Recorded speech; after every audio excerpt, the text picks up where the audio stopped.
Well, we're here with Carolyn Dean, who knows lots of things and does lots of interesting stuff. So we'll talk about a few... Thank you. I'm going to have you write my resume for me. Oh, well, I'm happy to do that a little bit. I keep telling you to promote yourself a little bit better. So you've got 20 years of experience with this and 20 years of experience with that. So Hey, stop adding those 20s.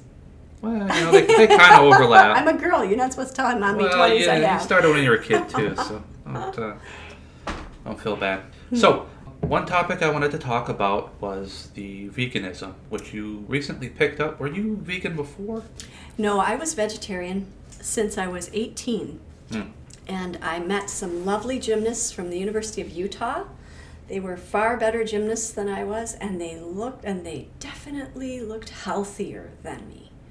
So I asked them what their secret was, because most of the folks on my team were anorexic and bulimic, and that was how we were keeping our weight down.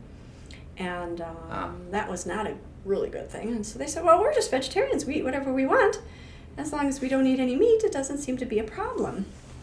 I thought, wow, that's an easy solution. Yeah. So I switched right then and there that summer at training camp. I switched into being a vegetarian. And then later on, I realized that there was actually not just cosmetic reasons to be a vegetarian, but there were actually ethical reasons as to being a vegetarian. Of course, people were making fun of me right and left. This was many years ago in the 70s. There weren't that many vegetarians. And so I went home for Thanksgiving one year, and my family didn't know what to feed me. I have an Italian family, and they're like, what the heck are we going to feed her? And my brother made a smart aleck comment, as brothers are prone to do. Yeah. Well, we're just going to send her outside to graze in the backyard.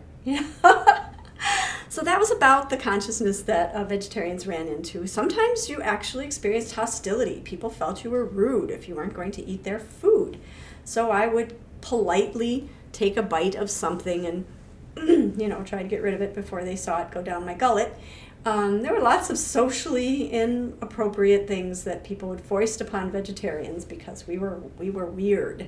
So that went on, and then I joined a cult in Los Angeles, and everyone was vegetarians. And so I had a family of people with lots of different recipes, and there were some wonderful caterers and people that had started like Manny's Bakery and people that were caterers for Michael Jackson and Barbra Streisand. And so, talk about the top-notch vegetarian food that you could possibly get on the planet. That was delightful. And of course, we'd have these potlucks because it was a cult and you had to keep people together and keep an eye on where they were every Friday night. So we'd have these potlucks. Well, I think that was a religion, and you were maybe just not happy with that particular branch or set of leadership. No, I'm using the word cult loosely. Technically it was a spiritual organization. Sure. The interpretation of it being a cult is kind of right. There are different layers of being cults too. I was not in danger for my life when I decided to stop being in that group of people, and there are some cults that are literally really take your life in your hands if you're going to leave them. Yeah. So, but it has been debated whether or not. In any case, they were wonderful chefs, and I learned a tremendous amount about food preparation.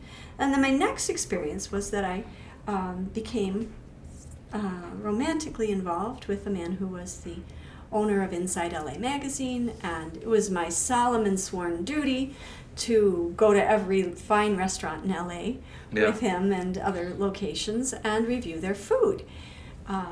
My skills were more verbal. His skills were definitely. So were you still eating?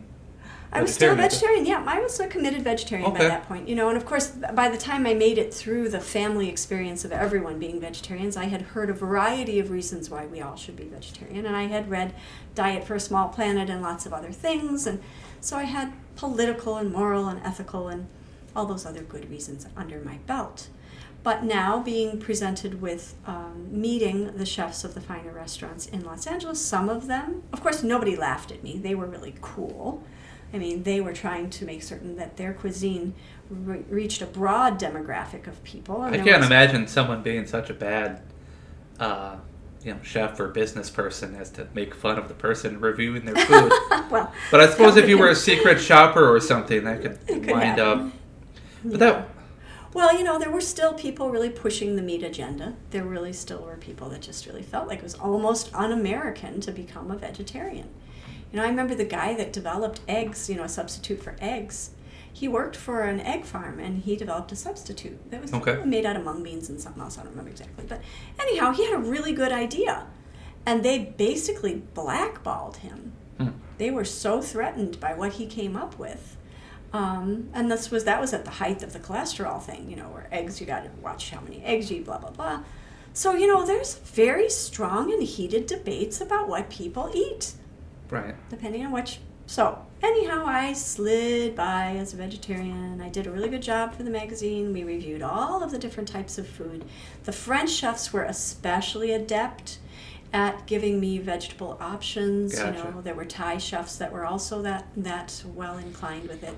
It was a multiculturally wonderful experience to see how people prepared vegetables all over the world. So that was a really fun experience. Then when I left doing that and I moved to Minnesota, I found myself back in pretty much the conventional American cuisine, steak and potatoes kind of mentality, and I didn't really go out much to eat for about the first 5 years I was here. Sure. As a matter of fact, I introduced a lot of people to vegetarian cooking in my surroundings, and pretty soon nobody would eat my food because they realized that I was going to give them vegetables. They'd come to dinner, and only my true friends would try my vegetable dishes. But so that went on for a little period of time, and then my daughter grew up. She had been a vegetarian her whole life, and then she decided to explore being a pescatarian for a period of time. Sure. She was eating fish and shellfish, and she was exploring things. And I didn't even know what a pescatarian was when she told me, but your kids tell you all sorts of things and open your eyes. And so then after the pescatarian trip that she went through, she decided to become a vegan. And I'd heard about being a vegan, but it seemed so difficult because I was really dairy dependent. I was very dairy dependent. I was like the yogurt person, the 2 eggs in the morning person, and then I was pretty much loaded for the day. But I was lactose intolerant. I knew that I was lactose intolerant because as a kid I had been sick on many occasions. Yeah. Because of the lactose in the milk. So I kind of had to pay attention to her when she said she was going dairyless, and she was so cute when she did it because my daughter has her own special way. She said, Mom, you're not still like eating that food that came from a cow's tit, are you? I said, well, I guess I'm not anymore then, am I? And so she challenged me to be more conscious in my food choices. And I'll tell you, still to this day, I have not found a good vegan cheese. We're not going to mention all of the ones that I... We're being attacked by a wild We're animal, being so. attacked by a cat. So all of the ones that I've tried, there is just no substitute in my mind yet on this planet for vegan, for real cheese. Well, and I was going to jump in here. I've mentioned to you that I was vegan for about 3.5 years. Kind of didn't stick for various reasons, but I certainly understand the struggle. More than once, someone has made noodles and then just slopped it full of butter, and they don't understand that that's kind of from an animal, and really your palate changes a lot. There's something kind of sour about that butter and dairy, and you're just not used to eating it. It's like, wow, this is really buttery. So, yes. And you don't want to be rude, but I don't know. It doesn't seem that complicated, so I don't know. Well, nothing. As you say, things are as complicated as you make them. Sure. And it depends on how many expectations you are trying to fulfill. If you're living in a family of people and you're trying to substitute something to go on the family favorite gluten-free pizza, Yeah. you're up a creek, because I'll tell you, you're going to have a hard time finding a good cheese. Yeah. But if your family is into noodles and vegetables, and you could certainly substitute olive oil or something else lovely like sesame oil or something, Yep. then you're not going to be hurting too bad. I did find that I gained weight as a vegan. I started being a vegan and I gained weight. And I could not, for the life of me, figure out what the heck I was doing wrong. But then after talking to some other vegans that were actually coaches about how people should make a transition in their lifestyle, I found out that I was actually a junk food vegan. I was eating lots of imitation meat and lots of imitation this, that, and the other things, and my stomach just was not creating the enzymes. My metabolism was not ripping through those things very effectively. So I had to investigate whether or not I should take a supplement to help me digest these foods, or if there was something in the culinary arena that I could do to mix the foods better so that they would digest better. Yeah. That those two options immediately popped up. And then the third thing also occurred to me, that maybe I needed to do some sort of a liver cleanse or some sort of a scheduled, cleanse this organ this month and that organ the next for a year, just to make certain that I didn't have any digestive issues that were hiding an underlying budding health issue. So I decided to take the Dr. Berg vegan formula liver and gallbladder supplement. Okay. And I will tell you that did help with bloating. I did not follow the instructions and take 3 a day, one with every meal. I just took 1 in the morning because mornings seemed to be the time that I needed the most digestive help. If I eat at night, I digest food really well because I'm relaxed. I see. It probably helps me put on weight, but I like to eat when I can relax afterward. And invariably, no matter what I eat in the morning, somebody disturbs me 5 minutes afterward, and I do not get a real good sense of how I'm going to digest my food. So I need the help in the morning. I take that little supplement, and it seems to help. But clearly, the junk food vegan thing was not a good choice for a beginning vegan, I don't think. Then I toyed around with the fact that the reason I was a junk food vegan was because my nonprofit picks up food at the food pantry for other people, and whenever they would throw these vegan substitute things in the boxes, no one in the house would eat them, and so I had a plethora of stuff other people wasn't eating, and that's why it became convenient for me to basically become a freegan vegan. Sure. And as you know, those meat substitutes and stuff, they're even spendier than some real meat sometimes. Yeah, that can definitely be. So I was in this luxury land of, hey, it's not so hard to be a vegan when everybody else around you is rejecting the products that come from the food pantry, and I didn't pay attention to what it was actually doing to my body until several months later when I realized I had put on a good 10 pounds. So I had to reassess my philosophical point of view with being a vegan. I really didn't feel right about being one of those far edge vegans who only eat organic fruit, and because in a way that seems like it's not very sustainable, and like you're buying things from really far away to satisfy your dietary needs in Minnesota, and I haven't really found a balance with that. I did get better at preserving foods so that I would, and eating more dried foods and reconstituting dried foods. Like now if I have an apple cobbler of sorts, I will throw dried figs in with it and some, I know this sounds really crazy, but I'll throw dried figs and a little bit of anise in with the apples, and I let them sit for a little while. I throw some nuts on top of it, and then I put coconut cream. I thought it was pronounced anise, but I'm clearly wrong. Probably. Oh, there's probably multiple. Multiple pronunciations. I do not own the vocabulary of the world, so. But I assumed you were right. I don't know. Point well taken, and usually I am right in our conversation. Oh, okay. Thanks for that one. Just kidding. But in any case, so I will reconstitute stuff in coconut milk or in coconut cream or in almond milk or something, and that way I've snuck in some exotic dried fruits that I don't have to get fresh. And I don't have to feel like I really burdened the environment to get them to me. Yeah. And I'm trying to strike a balance. Really would like to be more sustainable and grow some stuff and grow some of the herbs and things in our little farm that we just bought, but we're not there yet. Gotcha. So, why did you give up veganism? You traitor. Well, I'm just kidding. I was eating a lot of carbs, and that was about it. I don't know, could I try it again? Yeah, maybe. But I tended to make things simple and just get a few food items and not do a lot of variety. I was doing a decent amount of vegetables, but not a lot. And I don't know if I was getting enough of the right vitamins and things. And then, I mean, there's the whole protein thing. I'm moderately convinced that men may need more protein than a vegan diet can give you. I know people will argue with me about that, but it's certainly easier. I mean, even today, I just started going to the gym again, and I mean, I'm not eating enough. I mean, I can consume a lot of food if I'm working out. It really surprises you. So, you know, it bugs me. I tried some of the, went to the local gym. There's a food place.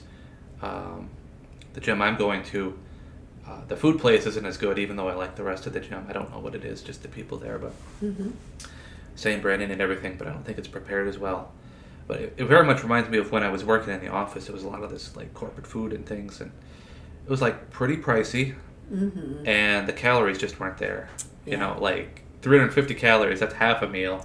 Yeah. And I You need a little more than that. well, you know, if I skip breakfast and of a certain size, I need quite a bit more than it can give you. And there's this idea that, hey, we're going to take all the salt out and we're going to do real low calorie stuff. And, you know, you need calories. You need a certain amount of calories. Especially if you're at the gym, salt is actually often good for you. They had salt wars over it. It must have been important at some point. Yeah, well. So there's that whole thing. But, I mean, it's just all part of, you know, we're all just trying to live the best life that we can. I do think that if we mistreat our food, whether it's something energetic or something with the enzymes or something with the hormones, that is going to affect you at some point. Yes, I definitely want to jump in here because it's not that we are mistreating our food. It's that we are misplacing our understanding of what it means to be part of a cycle of life. Okay. You know, we are part of a cycle of life. So, as I said, you know, it concerned me not having a sustainable source for the vegetables and fruits that everybody was telling me I should get from Ecuador or God knows where, you know. Because I was out of balance. I was using the earth's resources just to feed little old me, and that seemed out of balance with the whole life cycle thing. You know, I mean, we have to look at the bigger picture. How did the Native Americans, how did they manage to survive through a winter? If it was scarce, if they weren't able to catch. Well, they had buffalo for one, Yes, and they they did. ate like, well, you know, Plains Indians would eat, Native Americans would eat Roots and every part of the animal. And yeah, we talked about when the white settlers got here, they looked around and there was all sorts of stuff to eat, and a lot of the forests were easy to walk through and such things, and they were like, oh, it's like God made a garden for us. It's like, well, no, the natives, you know, cultivated, and it wasn't the monoculture that we have today, and it didn't look like a garden because it wasn't in rows and such. It was often concentric or just, I mean, they did weed and they did plant, and so they cultivated. And they were careful how they harvested. When they foraged, they did not take the whole plant. Right. They took a portion of some of the plants and left the others to live. Sure. And do you know offhand what the Three Sisters is? It's beans, melons, and corn, I think, was the... Squash, beans, squash, and corn. Okay. I think. So yeah, the beans will be nitrogen fixing, and the corn is kind of like a grain. It's basically an enlarged grain. And then, do you know what the gourd or melon or squash does? or squash? No, you kind of got me in the dark from this. So I have to get Oh. Google out. I mean, Well- I've heard of it, but I'm not. Yeah, I know that there's a lot of surprisingly advanced techniques like that made the most out of it. And I don't know sheer experimentation. It was probably observation of things that grew relatively well together. But you know, maybe they understood something about, hey, you know, if we grow this type of plant, we can only grow beans and certain types of foods afterwards. I mean, the Europeans discovered this. They just did a rotation instead of integrating it all together. Yes, and they did some companion planting, and they understood the soil.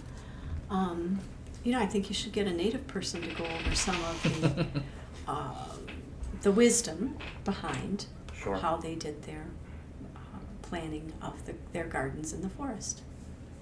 That would be really interesting. So we got our next interview. We got to get a native person Well, I'm trying. in here. I worry that a lot of that knowledge was lost, but I mean, we can see that since a lot of different societies developed that type of agriculture, integrated, and I think you'd be relatively okay with farming that used the land. You know, if you had a small farm, you'd have a goat or you'd have sheep or things, and you'd eat the sheep and the whatever, and so it's a lot more. Well, there's a book somebody wrote about how to live off of 2 acres of land and Right. feed a family of 5. I mean, you don't need a lot of land. You just need to know the complicated interrelationships between all the creatures that you are dependent upon. Sure. And know how to take care of them well. I guess what I was trying to get at is, if you have the right mindset, then the techniques will follow, and it's going to be different, you know, anywhere you go. But I mean, people managed to, for example, come up over the land bridge when it got cold, and you know, sustain themselves off migrating herd animals. I think they were and, transported by aliens.